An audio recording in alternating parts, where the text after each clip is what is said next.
Hello student, मैं doctor Bharat Kumar और आप लोग आज से पढ़ेंगे नया पेपर बीए सेकंड ईयर का, जिसका नाम है रिसोर्स ज्योग्राफी यानी कि संसाधन भूगोल। संसाधन भूगोल मानव भूगोल की एक उपशाखा है और मानव के द्वारा जो क्रियाकलाप किए जाते हैं या मानव के द्वारा जो रिसोर्स प्राप्त किए जाते हैं उन्हें हम संसाधन भूगोल के अंतर्गत पढ़ेंगे। संसाधन भूगोल के अंतर्गत अगर हम लोग देखेंगे तो यहाँ पर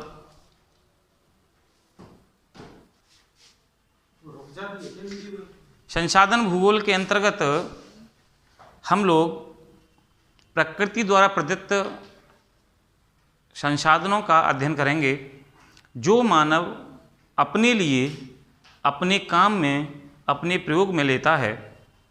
जैसे कि इस पेपर का नाम है resource geography and their utilisation, यानी संसाधन और उनका उपयोग या उनका दोहन। तो सबसे पहले संसाधन भूगोल का पेपर प्रारंभ करने से पहले हम लोग संसाधन भूगोल किसे कहते हैं, इसका क्या अर्थ है, इसको हम लोग पढ़ेंगे। तो सबसे पहले हम लोग बात करेंगे यहाँ पे संसाधन भूगोल का अर्थ।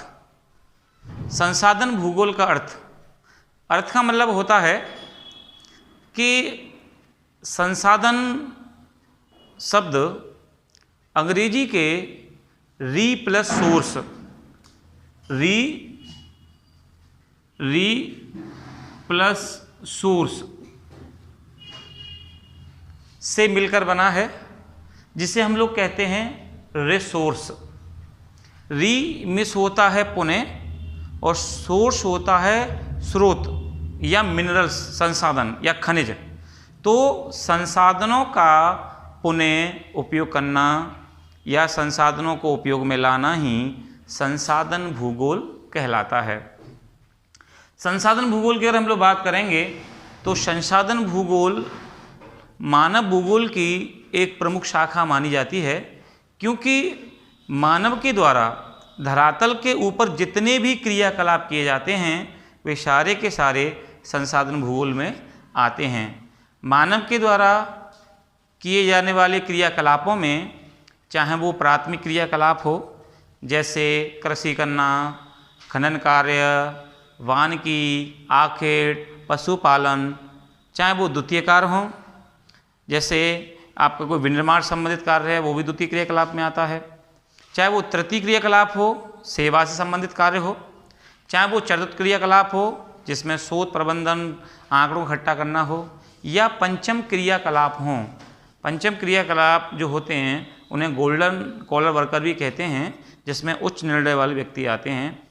तो ये खास करके प्राथमिक जितने भी क्रियाकलाप होते हैं वे सारे के सारे रिसोर्स ज्योग्राफी में हम लोग पढ़ते हैं। उनमें आपके वानिकी है, आप लोगों की इसके अलावा पशुचारण है, हम लोगों का आखेट है, मत्स्य पालन है। इन सब का अध्ययन हम लोग क्या करेंगे, संसाधन भूगोल में पढ़ेंगे। संसाधन भूगोल में जब हम लोग इसके अर्थ को पढ़ लेते हैं तो इसके बाद में हम लोग इसके डेफिनेशन यानी कि परिभाषाओं को पढ़ने की कोशिश करते हैं। परिभाषा किसी भी पेपर का एक अर्थ होता है या संपूर्ण किताब को दर्शाती है। अब अगर हम लोग बात करेंगे तो संसाधन भूगोल में अलग अलग परिभाषाएं दी गई हैं, बहुत सारी अलग अलग परिभाषाएं दी गई हैं, जिनमें से कुछ परिभाषाएं जैसे प्रोफेसर मैकनाल की परिभाषा है, प्रोफेसर जेम्स फिशर की परिभाषा है, प्रोफेसर स्मिथ और फिलीपींस की परिभाषा है। इनके अलावा समाज विज्ञान कोश के द्वारा भी परिभाषा दी गई है। इनके अलावा जिम्मरमैन की भी परिभाषा दी गई है, और जिम्मरमैन ने तो सबसे बेस्ट परिभाषा दी है, प्रोफेसर जिम्मरमैन।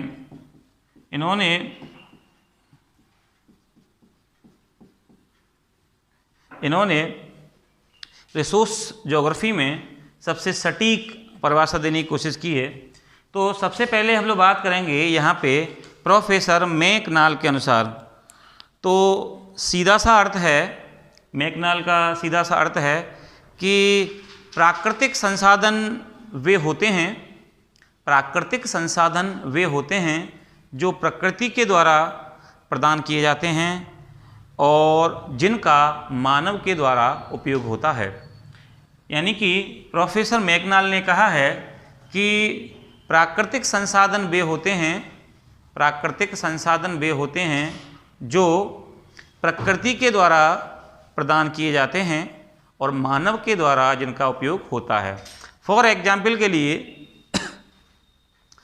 जैसे वन है, जल है, मिट्टी है, ये सारे के सारे संसाधन के स्रोत हैं जो कि प्रदान किए हैं प्रकृति ने, लेकिन इनका उपयोग कौन करता है? इनका उपयोग करता है मानव, और मानव इन संसाधनों के द्वारा अपना विकास करता है।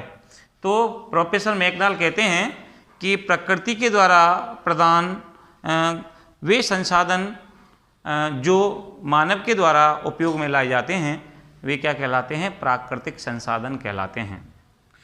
अगली डेफिनेशन दी है प्रोफेसर जेम्स फिशन ने, और जेम्स फिशन ने भी कहा है कि संसाधन वह कोई भी वस्तु है, संसाधन वह कोई भी वस्तु है जो मानव की आवश्यकताओं और इच्छाओं की पूर्ति करती है। यानी कि प्रोफेसर जेम्स फिशन ने कहा है कि संसाधन वह कोई भी वस्तु है जो मानव की आवश्यकताओं और इच्छाओं की पूर्ति करती है। तो इनका भी कहने का मतलब ये है कि प्रकृति हर वह वस्तु प्रदान करती है मानव को जिससे वह अपनी आवश्यकताओं और इच्छाओं की पूर्ति कर सकता है। इसके अलावा प्रोफेसर स्मिथ और फिलिप्स, इन्होंने भी अपनी परिभाषा दी है और इन्होंने कहा है कि प्राकृतिक संसाधन वातावरण की वह प्रक्रिया है जो मानव के लिए उपयोगी है। यानी प्राकृतिक संसाधन वातावरण की वह प्रक्रिया है जो मानव के लिए उपयोगी है। तो इस प्रकार से प्रोफेसर मैकनाल, जेम्स फिशर और स्मिथ ने परिभाषा दी है, लेकिन जो सबसे सटीक परिभाषा दी है वो दी है प्रोफेसर जिम्बरमैन ने। बहुत ही छोटी परिभाषा है, इन्होंने सिर्फ इतना लिखा है कि संसाधन होते नहीं बनते हैं, संसाधन होते नहीं बनते हैं। यानी कि संसाधन कई लाखों करोड़ों वर्ष में प्रकृति के द्वारा प्रदान किए जाते हैं, प्रकृति के द्वारा प्रदत्त होते हैं, तो वो बनते हैं, बनने में उन्हें लाखों करोड़ों वर्ष लगे हैं। तो संसाधन वह होते हैं जो प्रकृति प्रदान करती है और मानव उपयोग करता है, या हम जिम्बरमैन के शब्दों में कहेंगे कि संसाधन वे होते हैं जो होते नहीं बनते हैं। तो ये रही परिभाषाएं, इसका अर्थ। और अब हम लोग इसके बारे में बात करेंगे कि संसाधन भूगोल का विकास कैसे हुआ है। संसाधन भूगोल की अगर हम लोग बात करेंगे तो मैं आपको बता चुका हूँ कि संसाधन भूगोल मानव भूगोल की शाखा है। यानी कि भूगोल दो मुख्य शाखाओं में बटा हुआ है, एक होती है भौतिक भूगोल और एक होती है मानव भूगोल।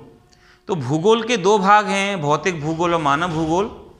भौतिक भूगोल में वे सभी शाखाएं आती हैं जो प्रकृति के द्वारा बनाई गई हैं, जैसे भूआकृति विज्ञान, जलवायु विज्ञान, समुद्र विज्ञान, मृदा विज्ञान, खगोलीय विज्ञान, वनस्पति विज्ञान, जलवायु।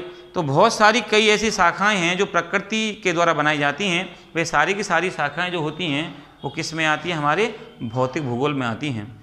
जबकि दूसरी शाखा मानव भूगोल, मानव भूगोल के अंतर्गत उन सभी उपशाखाओं को रख दिया जाता है जो मानव के द्वारा ही बनाए जाते हैं, मानव के द्वारा उनका विकास किया जाता है। जैसे अगर हम लोग बात करेंगे तो मानव भूगोल में जैसे जनसंख्या भूगोल है, सामाजिक भूगोल है, संसाधन भूगोल है, इसके अलावा व्यापार भूगोल है। तो इसकी अलग अलग वे सभी शाखाएं आती हैं जो मानव के द्वारा बनाई जाती हैं। संसाधन भूगोल के विकास की बात करें तो संसाधन भूगोल का विकास मानव सभ्यता के साथ साथ इसका विकास हुआ है, क्योंकि मानव ने जब से धरातल के ऊपर रहना सीखा है, मानव ने सभ्यता संस्कृति को अपनाया है, जभी से ही इन संसाधनों का विकास होता चला गया है। वर्तमान समय में अगर हम लोग बात करेंगे तो संसाधन भूगोल का विकास मानव भूगोल से ही हुआ है।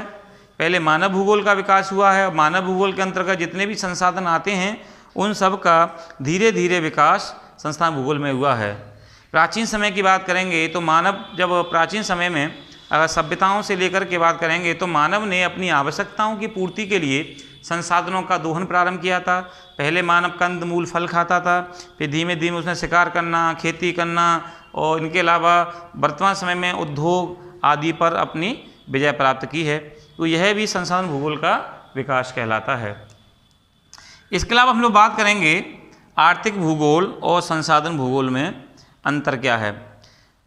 वैसे अगर आप लोग देखेंगे तो आर्थिक भूगोल और संसाधन भूगोल आपको एक जैसे दिखाई देंगे, लेकिन इसमें थोड़ा सा माइनर अंतर ये होता है कि आर्थिक भूगोल के अंतर्गत जहाँ हम संसाधनों का अध्ययन तो हम करते ही हैं, चाहे वो कोयला हो, पेट्रोल हो, चाहे वो कृषि हो, इसके साथ साथ हम एक्सपोर्ट और इंपोर्ट यानी आयात और निर्यात का भी हम लोग अध्ययन करते हैं।